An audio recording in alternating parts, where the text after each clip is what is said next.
Good morning বন্ধুরা, কেমন আছো তোমরা সবাই? মম অ্যান্ড চিলড্রেন ব্লগে তোমাদের সকলকে স্বাগত জানিয়ে আজকের ব্লগটা শুরু করছি। তো সকালবেলাতেই ছেলে মেয়ে বলছে ব্রেড খাবে। তো ব্রেড দেখো কি দিয়ে খাচ্ছে, বলছে মধু দিয়ে খাবে। তো সেটাই আর কি দিয়ে দিচ্ছি, মধু দিয়ে মেখে দিচ্ছি ভালো করে, কারণ এইটা না দিলে আবার দুজনা ঝামেলা করবে, খেতে চাইবে না। তো সেটাই আর কি করে দিলাম।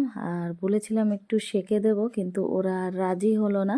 তো দেখো তার আগের থেকেই আর কি খাচ্ছিল একটা একটা করে, তারপরে বলল আর একটা দাও। তো সেই জন্যই আর কি মধুটা মাখিয়ে দিলাম। আর দেখো মেয়ে চামচে একটু মধু ছিল, তাই ও একটু মেখে নিল।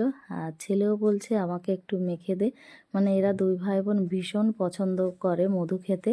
তো এদিকে মেয়ে যা হোক একটু খাবার খেয়ে নিল। তো এই যে রেডি হয়ে গেছে পুরো। তো এই যে বেলকনিতে এসে বলছে আমার স্লিপারটা কোথায়। তো দেখো সেটাই খুঁজে পাচ্ছে না। আর এইদিকে ওর দিদি এসে দাঁড়িয়ে আছে। তো ওকে নিয়ে যাবে ড্রয়িং ক্লাসে। আগে তো অন্য জায়গায় ড্রয়িং শিখতে যেত, মানে এই দিদির কাছেই শিখতো, কিন্তু সেটা ওই পার্কের কাছে অনেকটা আর কি দূরে। আর এখন যাচ্ছে একটু অন্য দিকে, তো সেই কারণে আমার একটু সুবিধা হয়। তো এই যে ওর দিদি নিয়ে চলে গেল। তারপরে আমি সংসারের কাজকর্ম কিছু করলাম। তারপর দেখো বিছানাটা তো গুছিয়ে রেখেছি, কিন্তু আমার ছেলে কি করছে একটু দেখে না। বলল যে লেবু খাবো। তো আমি বললাম আমি ছুলে দিই, কিন্তু দেখো ও কিছুতেই সেটা রাজি হলো না। তো একা একাই বসে গেছে পরিষ্কার করতে। তো দেখো কি সুন্দর আর কি লেবুটা ছুলে নিল। ছোলার পরে দেখো উপরে যে সাদা অংশটা থাকে সেটা তুলতে গিয়ে আবার নখে একটু ব্যথা পেলো। তা হাতটা আবার একটু ধরে বসলো। তারপর দেখো ছোলা কমপ্লিট। তো পরিষ্কার করে আমাকে একটু দেখিয়ে দিল, 2 টুকরো হয়ে গেল। তো যে স্টিকারটা লেবুর গায়ে ছিল দেখো সেটা নিয়ে আবার খেলা শুরু করে দিয়েছে। ওটা আর কি লাগাতে চাইছে ওর গায়ে, কিন্তু সেটা আর লাগলো না, ফেলে দিল। তো এখন এই যে ও আর একটু ভালো করে পরিষ্কার করে এখন খেয়ে নেবে। এইরকমই খায়, কিন্তু যা ঘরের অবস্থা করে তা বলার মতন না। যাই করুক না কেন, কারণ আমি আবার একটু শান্তিতে থাকতে পারি। ঘর নোংরা করুক আর যাই করুক, তো ও তো ওখানে বসে বসে খাচ্ছে। আর আমি এই যে চলে এসেছি বাইরে। তো এই দাদাটাই এসছে, দেখো মাংস নিয়ে এসেছে 2 প্যাকেট। তো সেখান থেকেই চুজ করতে বলছে। তো দেখো একই রকম 2 প্যাকেট, তো বলছে কোনটা নেবে তো সেটা নাও। তো আমি 1 প্যাকেট এই যে নিয়ে নিলাম। আর এই দাদাই আমাদের সমস্ত কিছু এনে দেয়। আসলে তোমাদের দাদা ভাই ফোন করে বলে দেয় যে কি লাগবে না লাগবে।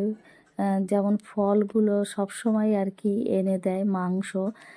তো কোনো অসুবিধা হয় না, এনি আর কি আমাদের সমস্ত কিছু এনে দেয়। তো যাই হোক এই যে 1 প্যাকেট তো নিয়ে নিলাম।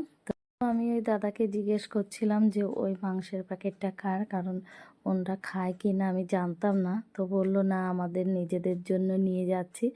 তো এই মাংসটা এখন ঘরে রেখে দেবো, কিন্তু এটা পরিষ্কার করার আগেই মেয়ে ড্রয়িং ক্লাস থেকে চলে এসেছে আর বলছে বাইরে যাব খেলতে। তো দেখো আমিও একটু বাইরে চলে এসেছি। তো দেখো বন্ধুরা, ছেলে মেয়ে যাচ্ছে এখন এই যে সামনে যে বিল্ডিংগুলো আছে ওখানে বাচ্চারা খেলছে, ওখানে খেলতে যাচ্ছে। তো আমার ছেলে সাইকেল নিয়ে যাচ্ছে আর মেয়ে ওর সঙ্গে হেঁটে হেঁটে যাচ্ছে। তো ওরা এখন এই খেলা করবে আর আমি যাব ঘরে কাজ করব।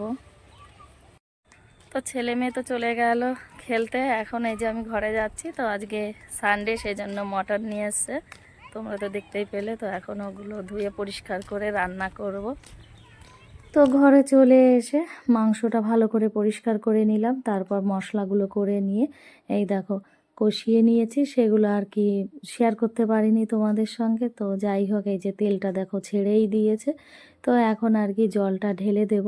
আর এইদিকে দেখো চর্বিগুলো রেখে দিয়েছি, অনেকটা পরিমাণেই আর কি আজকে চর্বি দিয়েছে।